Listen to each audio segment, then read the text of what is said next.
Olá, meu nome é Matheus Felipe e nessa videoaula eu vou trazer um pouquinho a resolução desse sistema de treliça. Tá? Basicamente, nesse exercício ele pede para a gente determinar a força em cada um dos membros da treliça e indicar aonde ocorre tração e aonde ocorre compressão. Bom, nesse exercício a gente vai estar trabalhando com treliça, uma treliça determinada estaticamente. Ou seja, uma treliça em que, se eu utilizar as equações de equilíbrio, que são somatória de forças em x igual a zero, somatória de forças em y igual a zero, e os momentos, somatória dos momentos fletores atuantes em qualquer ponto da minha estrutura, seja igual a zero. Então, com essas três equações, né, um plano 2D, a gente consegue aqui determinar todas as forças que atuam em cada um dos membros deste corpo. A primeira coisa que a gente precisa fazer é calcular as reações de apoio. Bom, para calcular as reações de apoio, primeiro a gente tem que entender as vinculações que a gente tem na nossa estrutura. A gente tem basicamente duas vinculações aqui. Então a gente tem um apoio fixo no ponto D, um apoio fixo no ponto A. O apoio fixo a gente sabe que tem duas reações, né? É um apoio do segundo gênero, né? Então, logicamente, a gente vai ter uma reação na horizontal e na vertical. Então, HD, VD, HA e VA. Bom, fazendo a somatória de forças em x igual a zero, a gente percebe que a gente tem duas forças atuando em x, que é o HD e o HA. A gente não tem uma força externa atuando sobre o corpo na horizontal. Então, logicamente, a gente chega à conclusão de que o HA terá que ser igual a HD. Em Fy, a gente terá a somatória de forças atuantes em y na vertical, todas igual a zero. Então, VD mais VA menos 6 terá que ser igual a zero. Próximo ponto é que o momento em A terá que ser zero. Aqui, no caso, eu tomei ao ponto A.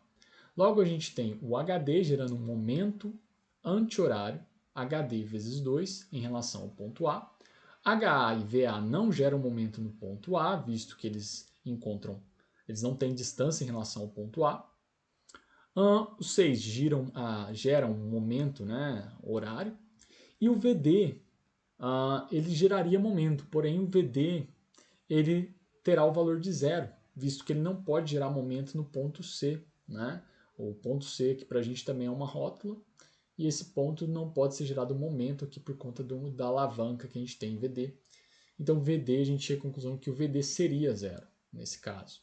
Então, como o VD é zero, né, logicamente, então, sendo VD zero, a gente chega então que VA tem que ser 6, o HA será 6 e o HD será 6 também. Bom, calculados o valor de 6 para HA, 0 em VD, 6 em HA e 6 em VA, a gente vai realizar agora o equilíbrio das forças, dos nós. Então vamos olhar cada um dos nós e fazer o equilíbrio deles para que a gente consiga encontrar as forças atuantes. Bom, no nó D a gente tem o seguinte, a gente tem o HD gerando, tendo essa reação de força de 6 kN para a esquerda, e a gente tem FCDC com uma reação contrária de também 6. Então, como a gente tem duas forças, perceba que a força FDC está saindo do nó.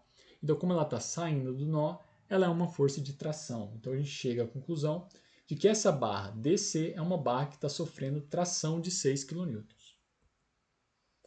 O nó C, a gente vai ter o equilíbrio com base em três forças que atuam nesse nó. A gente tem a força FDC, que a gente já calculou anteriormente, sabemos que ela tem 6 kN e que ela sai do nó, visto que ela é um esforço de tração.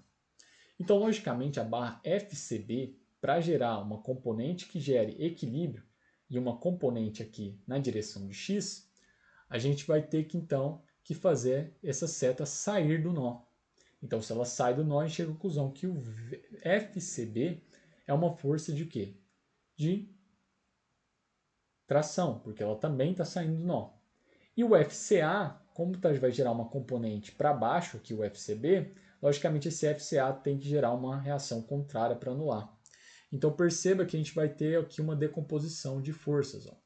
FCB em relação a esse ângulo seria o cosseno desse ângulo aqui, e FCB seno deste ângulo.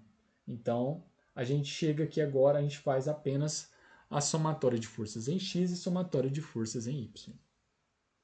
Somatória de forças em X, a gente vai ter o FDC indo para a esquerda, somando então com o FCB que está indo para a direita, né, a gente vai ter uma anulação dessas forças. Então, logicamente, o FCB vai ter que ser igual ao quê? Ao FDC, passo o cosseno dividindo, né? Porque aqui eu estou multiplicando, então quando eu passo para lá, igual aqui. Então 6 dividido por 0,707, que é o cosseno de 45, a gente chega a 8,48.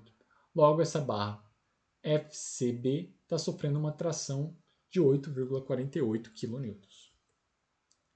Em Y, a gente vai ter o FCA, sentido vertical para cima, né? E o FCB vezes o seno de 45 para baixo. Então, essas duas forças se anulam. E, logicamente, como a gente descobriu que o FCB vale 8,48 multiplicado pelo seno de 45, que é o mesmo valor que o cosseno de 45, ele chegará, então, a uma compressão de 6 kN também, né? De compressão. Só que dessa vez, compressão porque a força está entrando no nó. A única barra que falta para a gente definir agora é a barra FAB. E aí a gente vai utilizar o nó A. Como a gente descobriu que o VA é 6, o FCA é 6, porque logicamente aqui por essa soma aqui na vertical dá 0. Então, ok, né? Bateu. E o HA está vindo para o sentido para a direita, né? O HA a gente sabe que é 6. Então, meu FAB, que seria o que ocorre nessa barra FAB, está com a força entrando, né? O nó aqui, a força entrando no nó. Então, ela é uma força de compressão que vale quanto?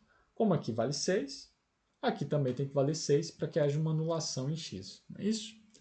Então, o FAB é 6 kN de compressão. Logo, resumindo, nós teremos o seguinte. Nós teremos, então, a barra DC sofrendo uma tração, né? Eu coloquei aqui em vermelho as barras em tração, em azul as barras em compressão. Então, em vermelho a gente tem uma barra em compressão de 6 kN, 8,48 kN na barra CB, menos 6 na barra FCA e na barra AB, menos 6 também de compressão. Né? Perceba que aqui ficou quase um pouco repetitivo, né? O valor de 6, mas é por conta da estrutura, né? Que a gente percebe aqui que é uma estrutura quase que bem equilibrada, né? A gente tem os vãos aqui são iguais, né? E isso acabou dando também esses valores mais iguais aqui nessa região. Mas o cálculo e o processo se mantém o mesmo, independente aqui do valor da força ou se haja outros componentes, né? O processo de determinação aqui, claro, utilizando o método dos nós, a gente chega nessa resolução do problema.